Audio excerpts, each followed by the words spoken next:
Okay, I'm back. So, nabasa ko yung mga comments ng mga tao dun sa aking vlog. Napakahalaga nun, lalo na kung talagang galing sa puso o sincere. So, gusto ninyo na babanggitin ko yung verse ng Bible para patunayan yung aking dinideclare. Okay, dun sa huling vlog ko, sinabi ko na bago ka dumating sa tiyan ng nanay mo, ang spirito mo was with God in the past. So, ano ang katunayan niyan? Yung Jeremiah 1:15. Sinabi doon, before I form you in the womb, kilala na kita. I knew you. Knew, like past tense. Kilala kita. Magkaiba kasi ang spirito sa kaluluwa. Spirit is different from the soul. Ang soul, nandoon ang ating personality. Kasi dala-dala ng soul yung mind, yung pag-iisip natin, yung memory natin, nasa soul yun. Pero ang spirit ay iba. Bago ka dumating or bago ka finorm ni God sa tiyan ng nanay mo, yung spirit mo kasama na ng Diyos eons of time ago.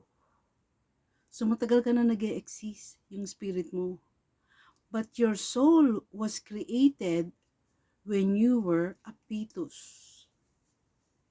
Habang ikaw ay nabubuo sa loob ng tiyan ng nanay mo, weeks, months, sabay na binubuo ng Diyos ang kaluluwa mo. That's your personality. The mind is there, the will is there. Yun ang soul. The mind, the will, yung lahat yan, mga imagination mo, soul yun. Pero yung spirit is different. Andun ang conscience. Kaya nga nung sinabi ni Kristo sa krus na into your hands, sa kamay mo, ibinibigay ko ang aking spirito.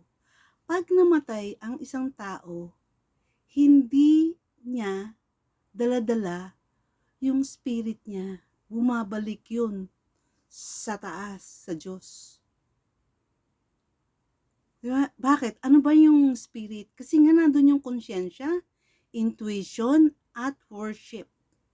Sa hell, hindi ka mag-worship. Diba? Sa hell, hindi mo ka nakalangan ng conscience. Tapos na, ang purpose ng conscience ay para alam mo ang tama at mali. Kaya nga ang bata, kita mo yung 5 years old, napapansin mo pag inagaw mo candy no, naawain ka nun. Alam na niya kung ano yung kanya. Yun nga lang, mapapansin mo, yung bata, meron kaagad siyang fallen nature. Kasi kahit hindi niya laruan, nangaagaw siya. Ha? So, hindi lahat ng bata inosente or tinatawag mong banal. Napaka-komplikado ng tao dahil merong espesyal na plano ang Diyos sa atin. We're very different from the angels. Sabi nga sa Bible, andun, hanapin nyo. Hindi ko matandaan yung verse, pero nandun siya, pwede mo i-google. In the future, the children of God will judge the angels. Bigat nun.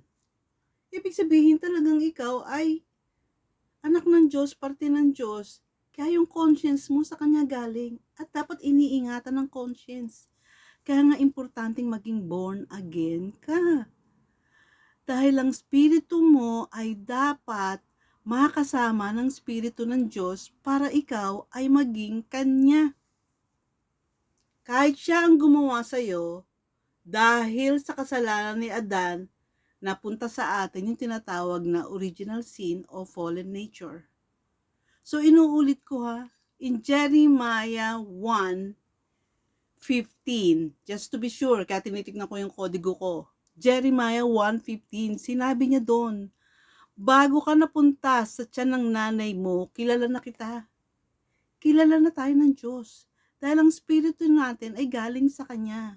At yung spirito na yan ay hindi magiging kumpletong Kanya kung walang pagtanggap kay Hesukristo. Kaya kinakailangan tanggapin natin si Jesus dahil siya magbibigay ng Holy Spirit. Yung pagpapakapako niya sa krus, ang resulta nun is lahat ng tatawag o tatanggap sa Kanya ay makukuha ang Holy Spirit. At pag napunta ang Holy Spirit sa'yo, mawawala yung fallen nature. Mawawala yung original sin. Yung dating, ang dali-dali mong magalit, ngayon mag-iisip ka na maraming beses bago ka magalit. Magbabago ka. Dati napakagastador ko. Hindi ako nag-iisip ng bukas.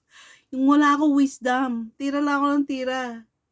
Pero nung talagang tinanggap ko yung Holy Spirit sa Kanya, nagbago ako. Nagiba ako. Minsan nga tinatanong ko, ako pa ba to?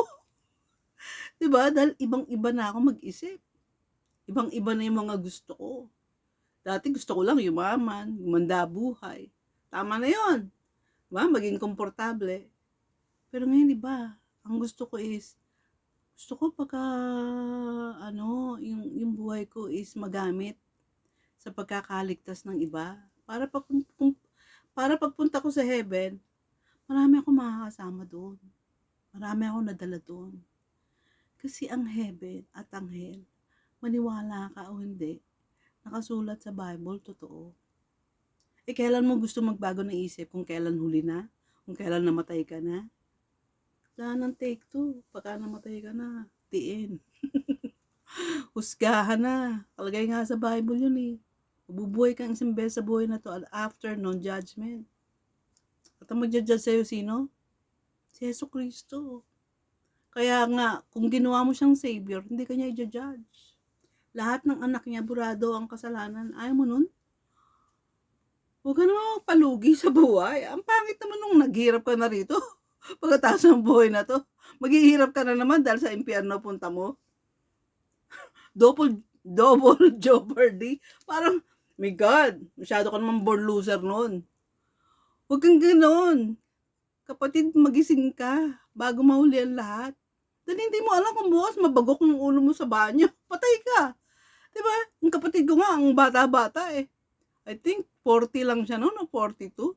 Patay na siya. Hindi niya akalain na, ay, napabayaan ko yung aking sarili, yung aking health. Hindi niya na mahabol. Tinaningan na siya ng doktor. You don't have a year to live. Sakit yun. Nung time na yun, habang sinasabihan siya ng ganun, ako naman may cancer. Hindi ko sinasabi sa kahit kanino sa pamilya ko. Mag-isa akong pumupunta ng PGH, pinapagamot ko yung sarili ko. But I kept on praying. Ginulo ko talaga. Araw-araw na sa simbahan ako, talagang kinakato ko ang heaven. Talagang sinasabi ko kay Lord, Lord, bigyan mo pa ako ng chance. This time talaga mag-deserve na ako sa'yo. As in. Seryoso na. Huwag niyo akong kopyahin. Gusto niyo magkaroon kayo ng kasal bago kayo magising? Wake up, brothers and sisters, before it's too late. The Lord loves us. The Lord truly loves us.